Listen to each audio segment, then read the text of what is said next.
सभी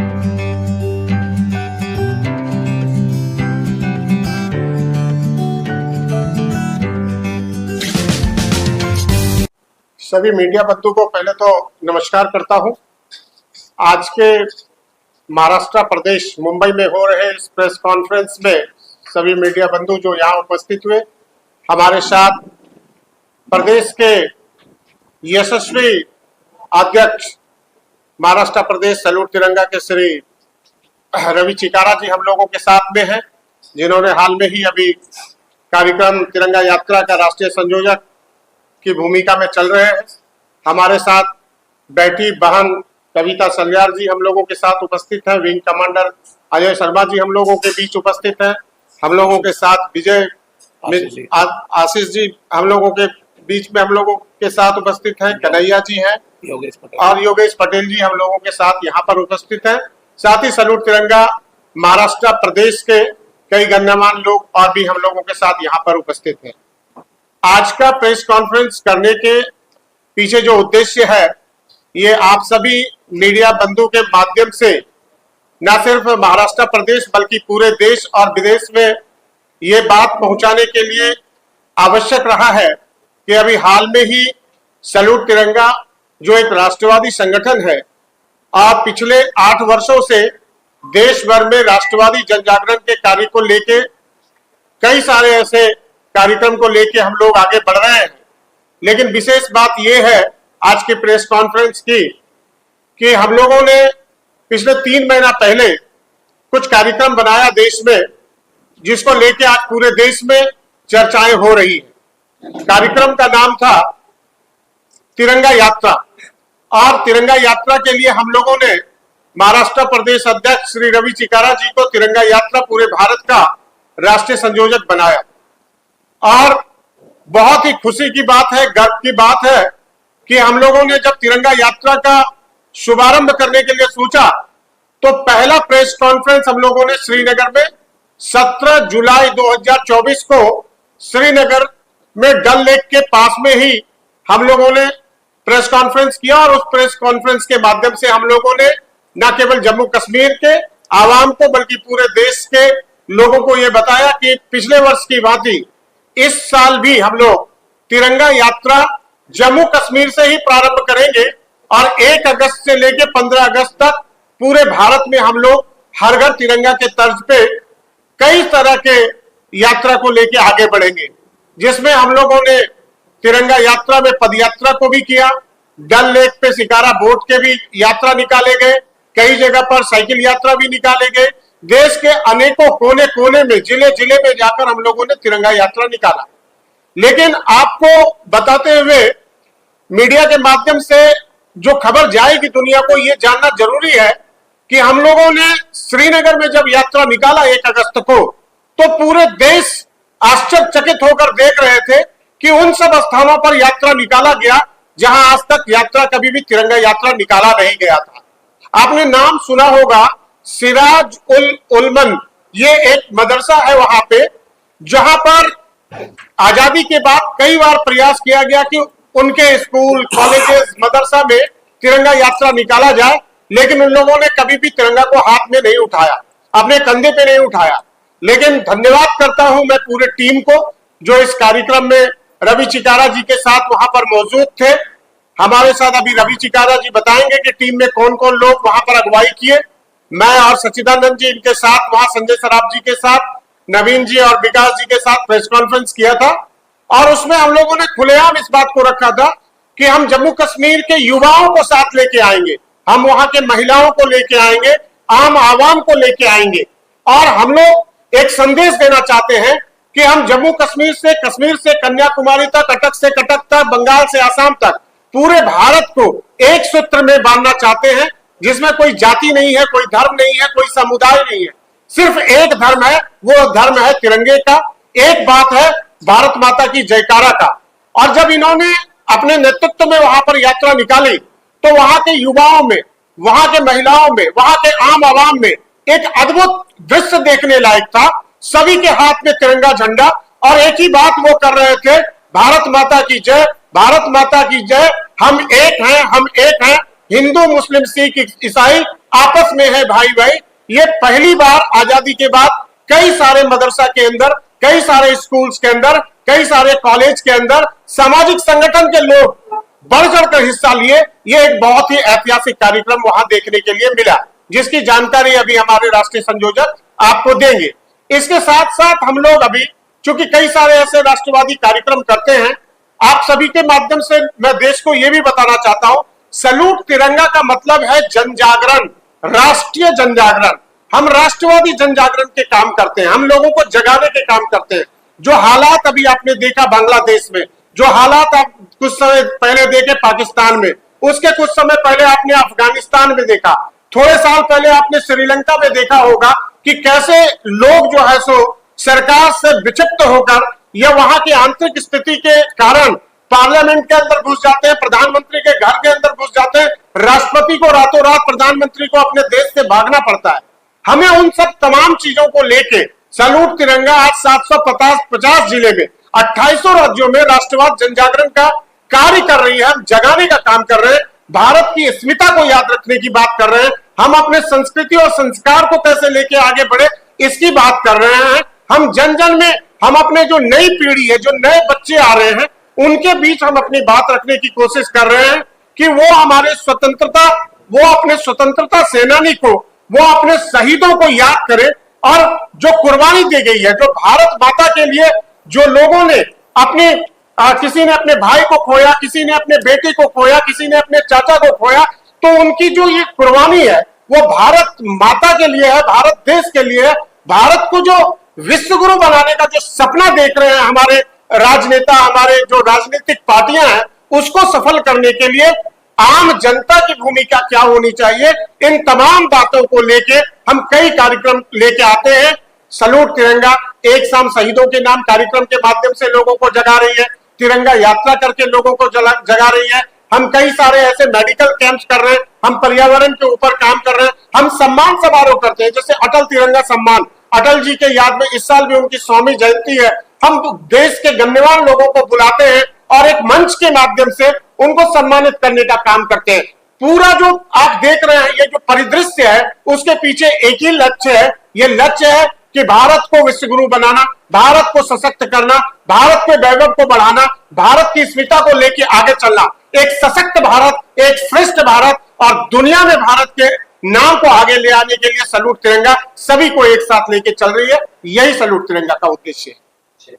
रवि जी, आपसे जानना चाहूंगा, जैसे सर ने कहा कि तिरंगा तो पूरे देश में लहराया है सर, तो क्या कहना चाहेंगे, आपने जम्मू से ही अपनी यात्रा की शुरुआत की थी और जम्मू से कन्याकुमारी तक किस तरह का रिस्पांस रहा इस तिरंगा यात्रा को लेकर?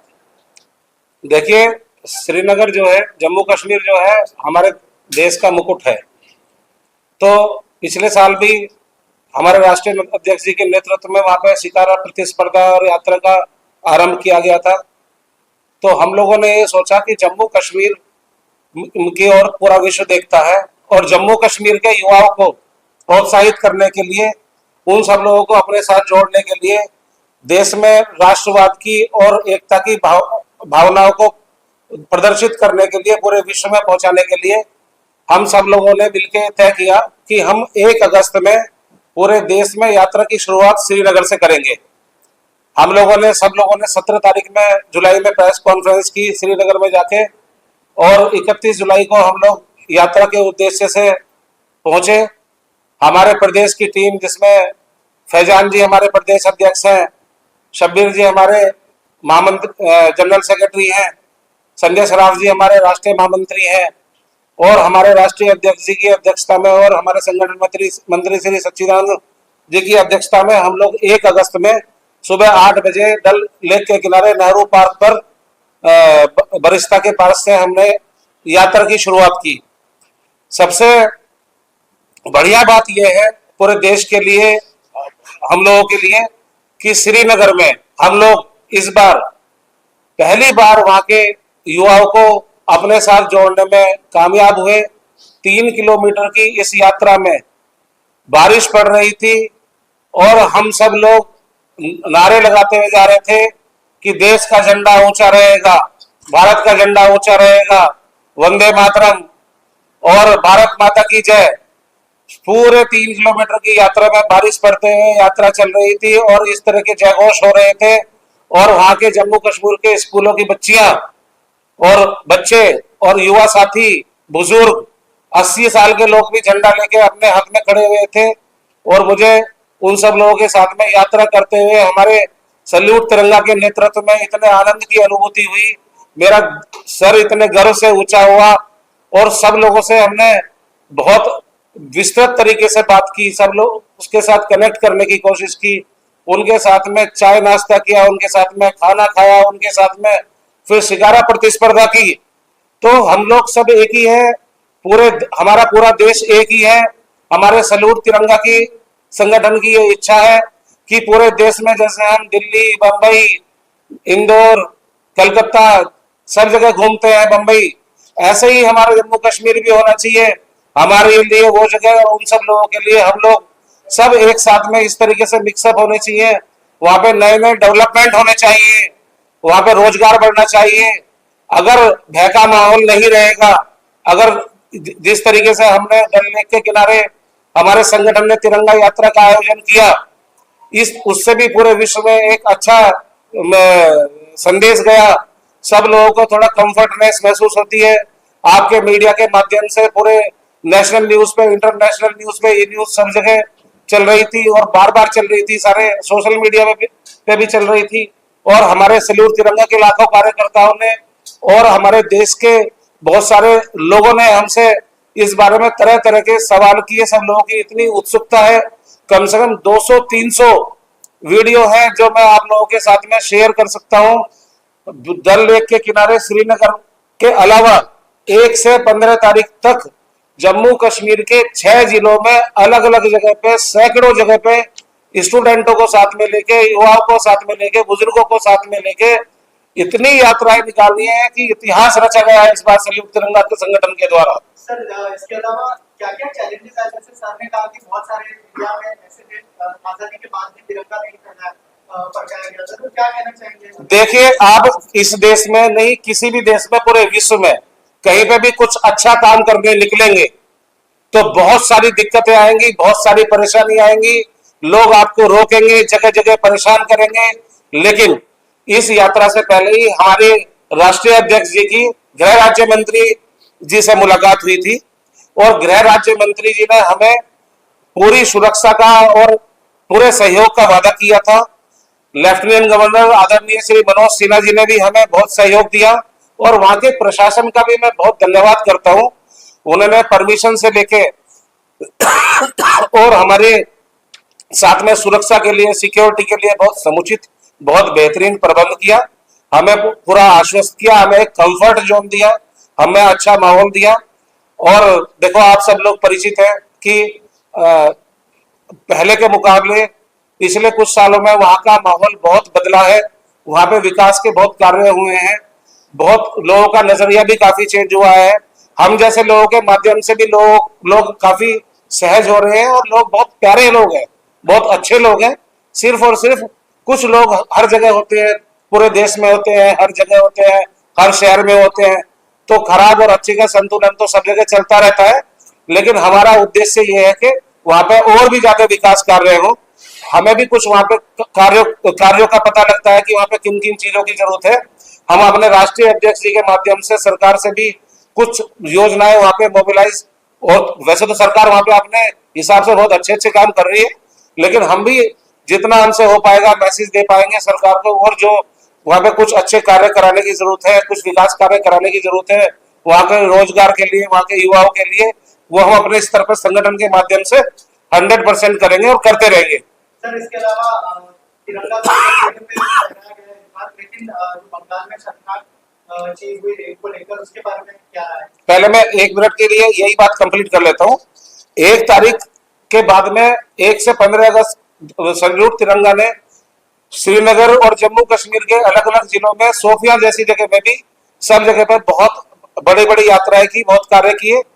इसके साथ साथ 28 के 28 प्रदेशों में, यूनियन टेरिटरीज में सल्यूट तिरंगा संगठन के प्रदेश अध्यक्षों ने और लाखों कार्यकर्ताओं ने ऐतिहासिक रैलियां निकाली है, ऐतिहासिक तिरंगा यात्राएं निकाली है पूरे देश में। और पूरे देश में युवाओं में और सब महिलाओं में, बच्चियों में, बुजुर्गों में एक अच्छा संदेश गया है जो सैल्यूट तिरंगा का उद्देश्य है। हमारे देश को आजाद हुए 77 वर्ष हो गए हैं। 77 वर्ष बहुत बड़ा समय होता है। हम अपनी आजादी जो एंजॉय कर रहे हैं, हमारा जो यूथ है उसको पता चलना चाहिए कि इसको सस्टेन करने के लिए क्या करना चाहिए। हमें राष्ट्रवाद की भावना हमें कूट कूट के भरी हुई होनी चाहिए। तो इस विषय के लिए सैल्यूट तिरंगा हमेशा कार्य करता रहेगा। अब मैं आपके दूसरे क्वेश्चन का जवाब देता हूं। पिछले 5-6 सालों में बंगाल में, एक मिनट पानी दीजिए, अनेकों घटनाएं ऐसी हुई है जिसने लोकतंत्र पे क्वेश्चन मार्क लगाया है। किसी सरकार के होते हुए, किसी एक्टिव सरकार के होते हुए किसी भी हिंसक भीड़ का कहीं पे चढ़ जाना, कहीं पे हमला कर देना, लॉ एंड ऑर्डर को डिस्टर्ब करना, ये अच्छी बात नहीं है।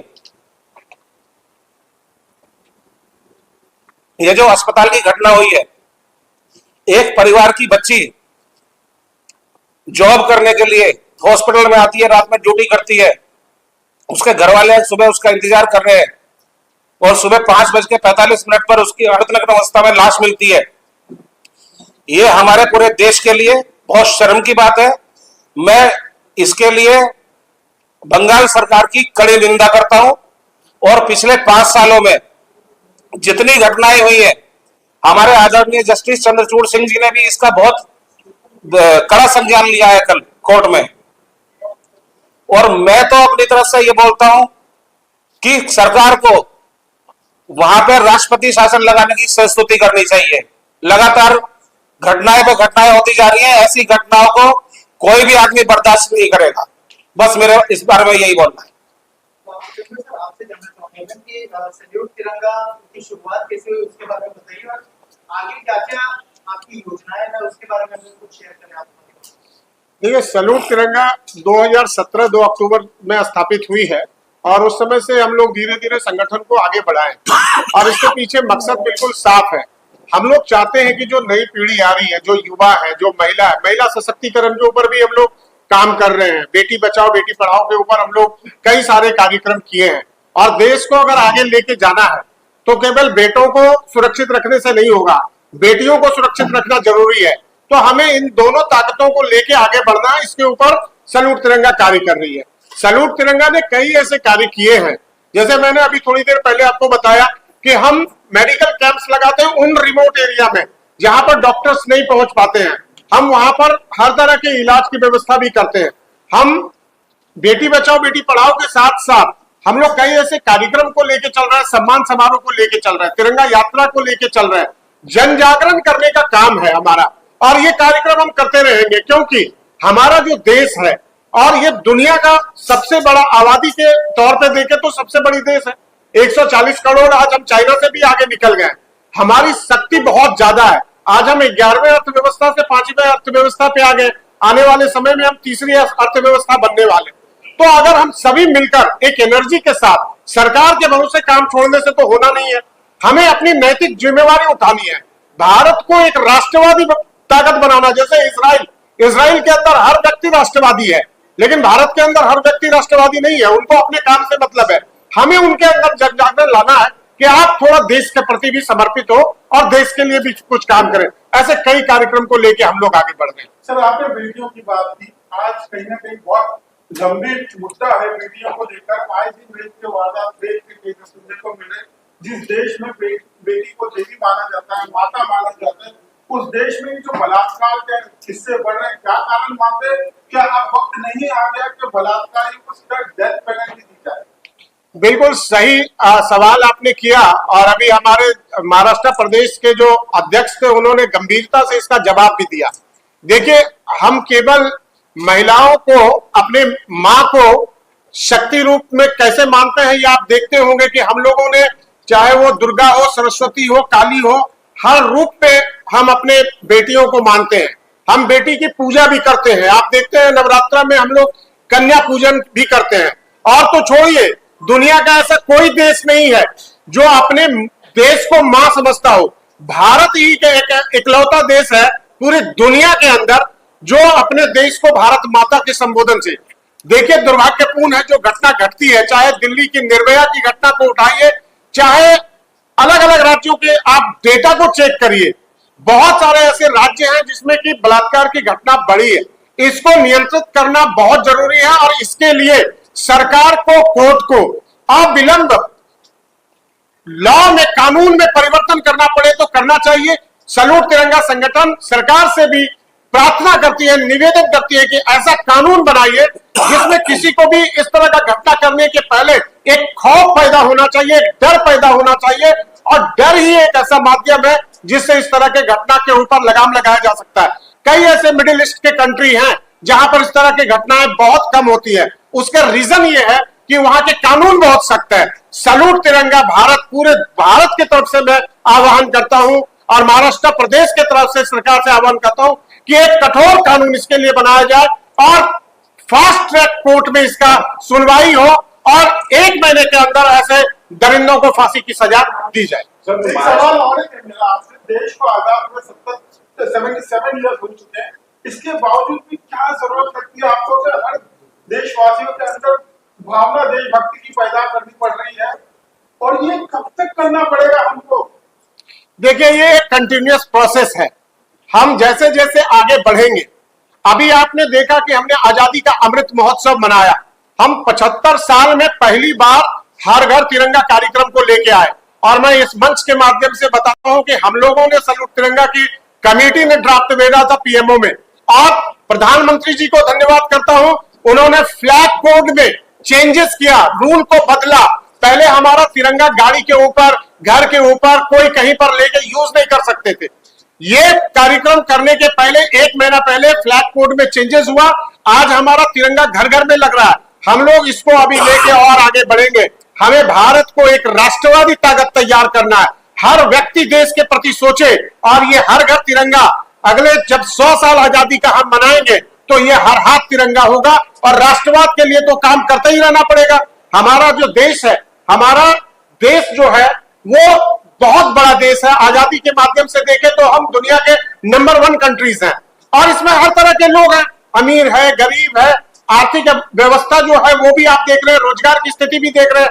तो हमें इसके ऊपर लगातार निरंतर काम करते रहना होगा, और भारत को अगर दुनिया का विश्व गुरु बनाना है, जो सोने की चिड़िया वाली बात थी कि भारत एक सोने की चिड़िया पहले था और फिर से उसको बनाना है, तो राष्ट्रवाद जन जागरण करने का काम करना होगा। मैं धन्यवाद करता हूं प्रधानमंत्री जी को यहां से कि 2014 के बाद से भारत में माननीय मोदी जी, अमित शाह जी की वजह से राष्ट्रवाद का जन जागरण का काम आगे बढ़ा, और सैल्यूट तिरंगा ने इसको लेके मजबूती से आगे बढ़ाने का काम कर रहे हैं। डेवलप कंट्रीज है, वहां पे देखा गया है कि हर कोई डेवलपमेंट की बात करता है। हमारे एक ऐसा देश है, आज भी इतने सालों बाद डेवलपमेंट को भूलकर कहीं ना कहीं धर्म की राजनीति पर ही जुटा हुआ है। जितनी भी राजनीतिक पार्टियां हैं वो धर्म के नाम पर ही इलेक्शन जीतती है, कहीं ना कहीं उनको उस पर ही ध्यान देना पड़ता है। आपको नहीं लगता कि आज के इरा में इस चीज को बदल कर डेवलपमेंट की बात होनी चाहिए? सर, ऑल्सो ये इससे से थोड़ा सवाल है कि क्या सैल्यूट तिरंगा में भी कुछ पॉलिटिकल पार्टीज जुड़ी हुई है या फिर इंडिपेंडेंटली काम करते हैं? देखिए, सैल्यूट तिरंगा के बारे में सबसे पहले बात आपसे कर देता हूं साफ साफ। सैल्यूट तिरंगा एक गैर राजनीतिक संगठन है, हमें राजनीति से कोई लेना देना नहीं है, लेकिन सैल्यूट तिरंगा के कोई सदस्य अगर किसी पार्टी में है तो उससे भी मेरे को कोई परहेज नहीं है। लेकिन मैं बोलता हूं कि कोई भी जाति का हो, कोई भी धर्म का हो, कोई भी समुदाय का हो, कोई भी राज्य का हो, कोई भी भाषा का हो, तिरंगा के लिए सब एक है, भारत माता की जयकारा के लिए एक है। सैल्यूट तिरंगा का जो मकसद है कि भारत माता की जयकारा करो, तिरंगे की बात करो, भारत को विश्व गुरु बनाने की बात करो। अब मैं आता हूं आपके सवाल के ऊपर। आपने बोला कि लोग धर्म की राजनीति करते हैं।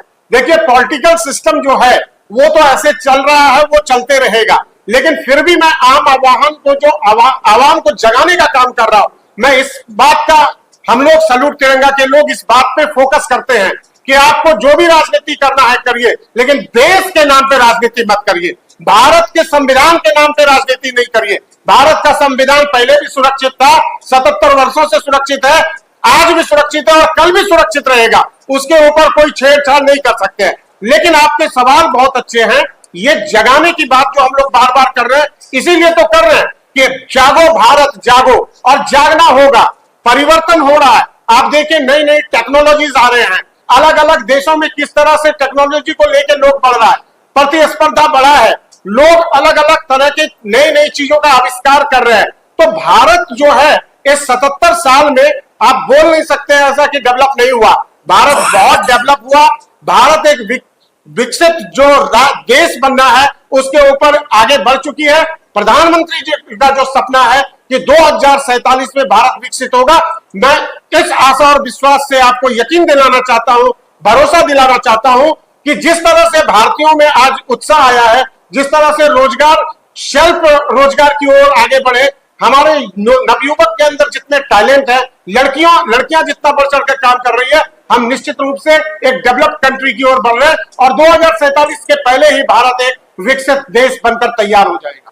महाराष्ट्र अध्यक्ष से मेरा सवाल है, आपने बांग्लादेश का जो निंदा की है, अभी हाल ही में जो है बदलापुर में बलात्कार की घटना हुई है और कुछ दिन पहले ही कोल्हापुर में हुई है। कल उद्धव ठाकरे ने ऐलान किया है भारत बंद है, आपकी क्या प्रतिक्रिया है? जो बदलापुर की घटना हुई है उस पर एक्शन ले लिया गया है। बंगाल में लगातार ये घटनाएं देखने को मिल रही है, सबूतों से छेड़छाड़ होती है, भीड़ हमला कर देती है। बंगाल की घटनाएं जो चल रही है वो देश की अन्य घटनाओं से डील है, लेकिन बलात्कार कहीं भी हो, जुर्म कहीं भी हो, कहीं पे भी इस तरह की आपराधिक घटनाएं हो, वहां उनका उसी जिस तरह से हमारे राष्ट्रीय अध्यक्ष जी ने बताया उसका वही तरीका है कि ज्यादा से ज्यादा जजों की नियुक्ति की जाए, फास्ट ट्रैक कोर्ट बनाई जाए और 1 महीने के अंदर सारे सबूतों के आधार पर न्याय प्रणाली के हिसाब से सख्त सजा का ऐलान कर दिया जाए। और जब ऐसे 10-20 उदाहरण पूरे देश में होंगे तो जैसा कि अध्यक्ष जी ने बताया, गल्फ कंट्रीज में जो क्राइम रेट रुका हुआ है, ऐसा ही हमारे देश में भी उसका 101% प्रभाव पड़ेगा।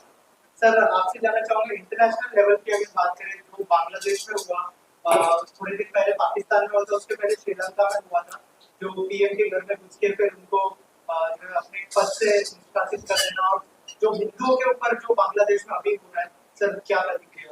देखिए, बांग्लादेश में जो हुआ वो बहुत ही दुर्भाग्यपूर्ण है। बांग्लादेश में जो हुआ वो उनका इंटरनल सिचुएशन था, इंटरनल मामला था, लेकिन उसका प्रभाव कहां पड़ा? उसका प्रभाव पड़ा वहां रहने वाले अल्पसंख्यक के ऊपर, यानी हिंदू के ऊपर, क्रिश्चियन के ऊपर, जो भी अल्पसंख्यक थे।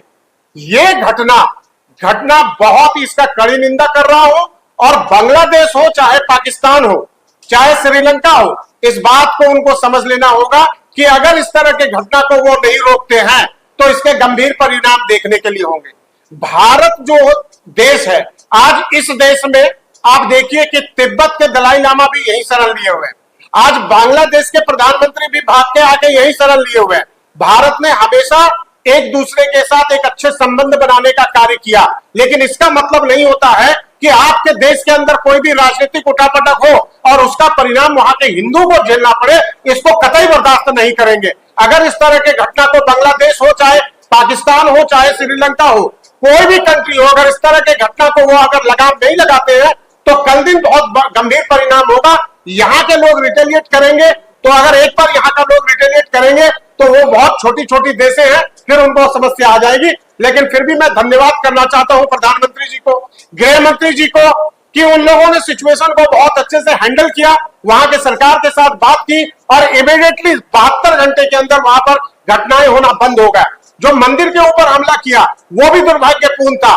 हम लोग यहाँ पर जो भारत के अंदर जो है, हम हिंदू मुस्लिम सिख ईसाई सभी मिलकर रहते हैं। आपने कोई घटना नहीं सुना होगा कि हिंदू जाके किसी के मस्जिद को तोड़ रहा है। तो बांग्लादेश के अंदर क्यों मंदिर को तोड़ने की घटना होती है? अफगानिस्तान के अंदर ये क्यों होती है? वे वहां के आम आवाम को समझना होगा। आप नहीं समझिएगा तो गंभीर परिणाम होंगे, और ये गंभीर परिणाम ऐसे नहीं होंगे कि हम हमला कर देंगे। हम किसी भी समय, हम बहुत शक्तिशाली हैं, हम आपके साथ व्यापार बंद कर देंगे, हम आपके युवाओं को रोजगार नहीं देंगे, हम आपके वीजा को कैंसिल कर देंगे, हम इंटरनेशनल रिलेशन क्लोज कर देंगे। भारत जब हम डिप्लोमेटिक चैनल पे काम करेंगे तो आप समस्याओं में आओगे। आप छोटे से देश हो, पाकिस्तान के तरह कटोरा लेके भीख मांगते फिरोगे। ये अभी भी चेतावनी दे रहा हूं बांग्लादेश को कि समझ लो।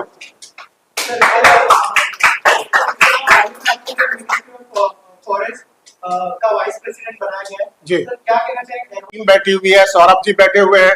आप सभी के दुआ से, आशीर्वाद से, स्नेह से मुझे मोएफ में क्लाइमेट चेंज का भारत का वाइस चेयरमैन बनाया गया। एक पेड़ मां के नाम।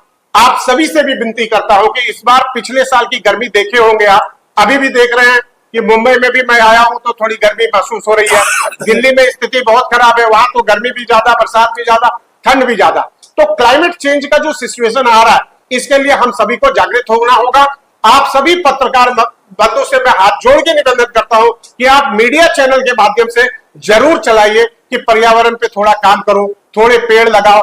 एक पेड़ में मां के नाम तो है ही, एक पिताजी के नाम भी लगाओ, एक रिलेटिव के नाम लगाओ, दादाजी के नाम लगाओ। अगर एक व्यक्ति 5 पेड़ लगा देता है तो हमारे जो अध्यक्ष जी हैं रवि चिकारा जी, हम लोगों ने ये सोचा है कि आने वाले समय में सैल्यूट तिरंगा 100 करोड़ पेड़ लगाने की योजना पे काम कर रही है। लेकिन ये बहुत अभी रिसेंट डेवलपमेंट है। जब हम इसके ऊपर पुख्ता सारा इंतजाम करेंगे तो फिर हम आपके सामने प्रेस कॉन्फ्रेंस में आएंगे और मैं काम करके आके फिर आपको बताऊंगा। जैसे जम्मू कश्मीर में अभी हम लोगों ने यात्रा करके दिखाया, वहां के लड़कियों को, वहां के मदरसे के लड़के को और वहां के जो हिंदू भाई भी थे उनको भी, सबको, वहां के सिख भाई उनको भी एक साथ लेके आया और फिर एक अच्छा माहौल के साथ एक डेवलपमेंट की बात की और सभी ने भारत माता की जयकारा और राष्ट्रगान गान गाया, जो कि देखने के लिए नहीं मिलता था जम्मू कश्मीर में। माहौल बदल चुका है।